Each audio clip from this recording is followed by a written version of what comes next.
Hey guys, this is Bart from TST Industries. I'm itching today. What are we gonna do? Check it out. I got an SMC-R 690 KTM, beautiful bike. A couple things on it that bug me. For instance, the whole taillight and fender, that's gotta go. We already designed the kit and really improved the tail end of that bike. But now, you know, these whiskers here, this one's already droopy. Bike looks kind of sad. Let's take it up a bit. I have our BL6 signals in front of me. These are the smoked versions. We have clear lens versions. But I thought, you know, since we put on a smoked integrated taillight, we should follow up and put smoked signals in the front. As you'll see in a minute, these have ample brightness, so no worries there. They actually have stud size that will fit in there without any sort of conversion. We'll remove the OEMs, put these in, and make use of our harness converters for a plug-and-play connection. So we'll just go right into the bike's harness, couple up with these bullet signal connectors, good to go. If you don't like these, cool. We have other ones. Maybe these will tickle your fancy. These are the Aero 18s. We have these nice echo signals. The echo signals are black anodized aluminum, and they have these accent rings. This one's actually red. They come stock with silver rings. If you want to change it up, we have a whole number of different colors, so those allow you some extra customization. The installation of these parts on the bike is really simple. KTM really hooked us up with how easy this bike breaks down and rebuilds, so I'll be able to show you that really fast. One thing I want to say before I start wrenching is that most of the time when you go from the incandescent signals that OEMs provide to LED style signals, they draw much less current and the bike goes into a hyper flash state where the signals will flash much faster. On some bikes it's very drastic, on some bikes they just get stuck on, and on some bikes it's a little bothersome, but some people don't even care. So we'll see how this bike does.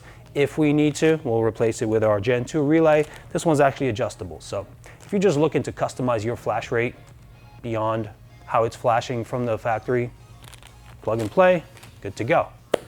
This all installs in the same place, just under the fascia and the headlight. So 4 screws and we're in there. Let's start wrenching. I'm gonna grab us a T30 Torx and proceed to the removal of the 4 screws that hold the fascia on here. On this side, we have one here and one here, matching locations on the other side of the bike.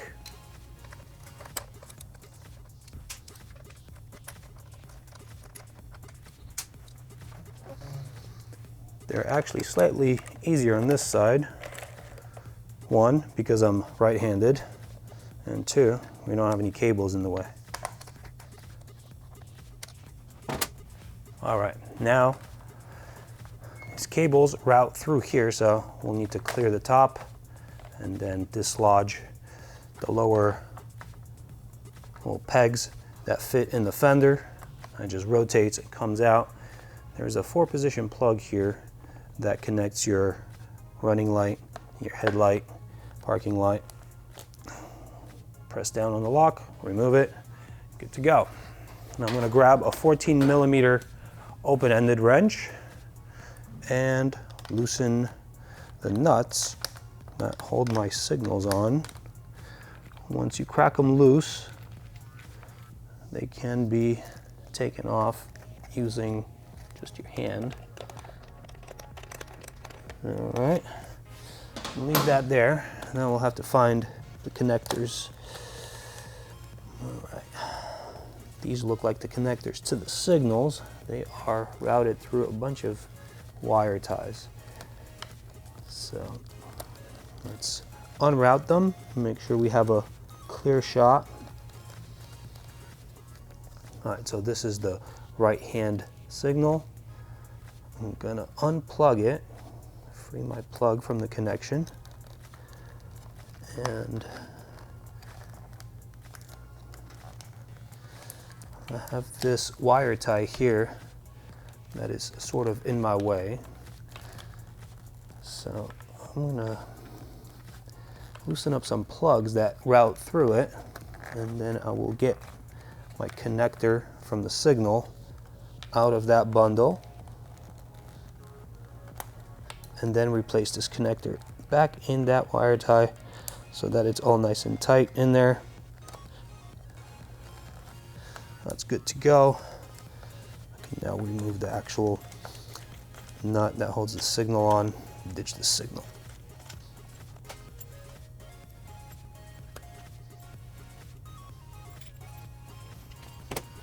Now we will repeat the procedure on the left side of the bike. I don't know how all this routing is going to go here. We do have a tighter package, but let's see. Trying to do this in the least invasive way so I don't have to replace zip ties.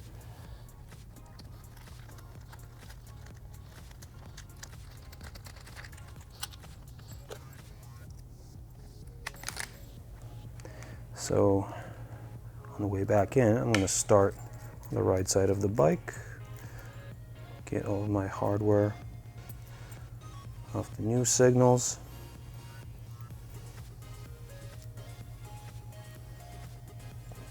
This is sort of a tight fit, so we need to take out one lead at a time. And we want to make sure that we have the correct signal for the side. You can locate that by our TST Industries branding being upright and legible, or also you look at the bottom of the lens, it should be straight across and the top should have a little curvature to it.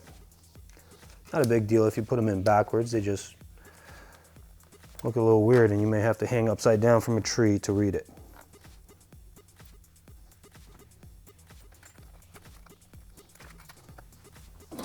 Once again, 14 millimeter. Now at this point you want to make sure that your signal is actually firing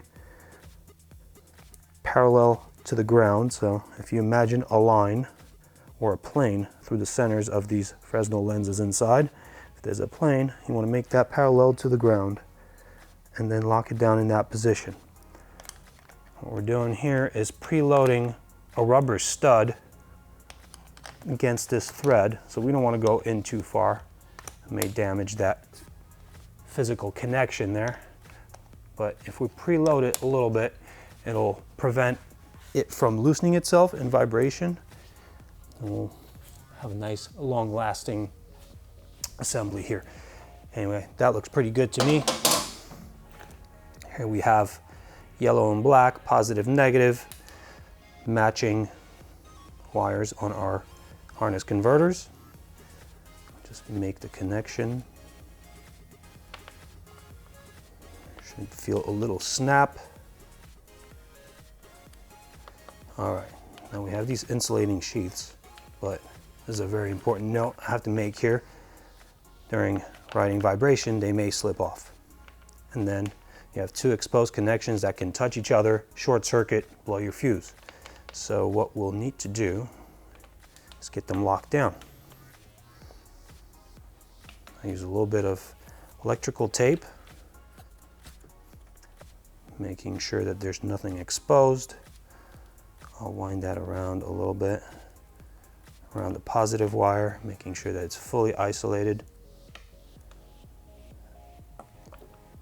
And then throw a nice, tight, neat winding of tape around both of them.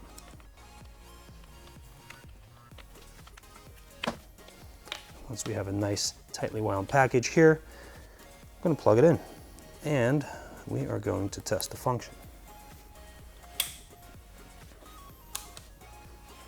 All right, so it is operating. It's flashing just a little smidge faster than the OEM setup, and we already have LED signals in the rear. So this may or may not be a concern for you guys.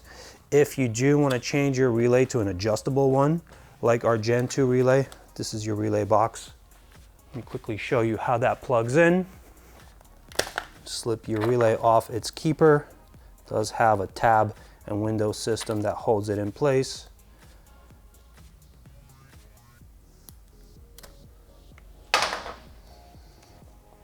Let's plugs right into ours, like so. And you could attach it to one of these wires via the tab that's on the back. And if you need to adjust the flash rate, then you would pop the cover off, remove the circuit, making sure that you don't actually touch any of the contacts from the circuit board to anything that could ground it out. Run your signal. Then you can adjust using a small Phillips screwdriver and go much slower to basically ridiculous slow.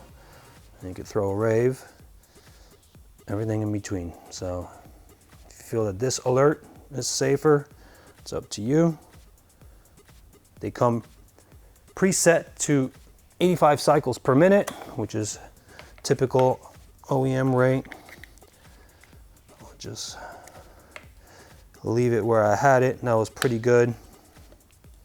I'm actually gonna go ahead and leave this in here.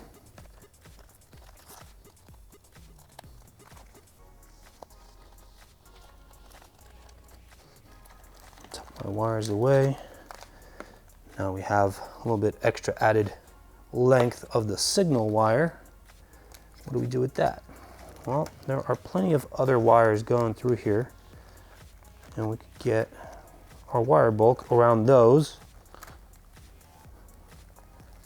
and get them up into, let's say, up in this cavity. I don't like what I did here. I like them under this set of cables. Throttle cables will keep this nice and tight for us against the other wires. There we go. I like that a lot better. Now up through here, you can get creative with this. I just like to stay practical. And there it is. I'm going to repeat the procedure on the other side of the bike.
At this point, we just go in the reverse order of disassembly. Connect our headlight. Get these studs seated in the receiving geometry on the fender. Make sure that you have these cables routed through properly up here, otherwise you won't be able to get that in. And now start getting your screws back in. We are working with shoulder screws. As you can see, they do have a smaller diameter under the head. That is for locating concentric in the hole. Make sure that you don't just clamp it down with force against the plastic. As you get close to bottom out, before it starts binding, make sure you jiggle this around so that that smaller diameter does fall in through the hole in the outer component and seats itself against the inside of what it's supposed to clamp down. Tighten these fully.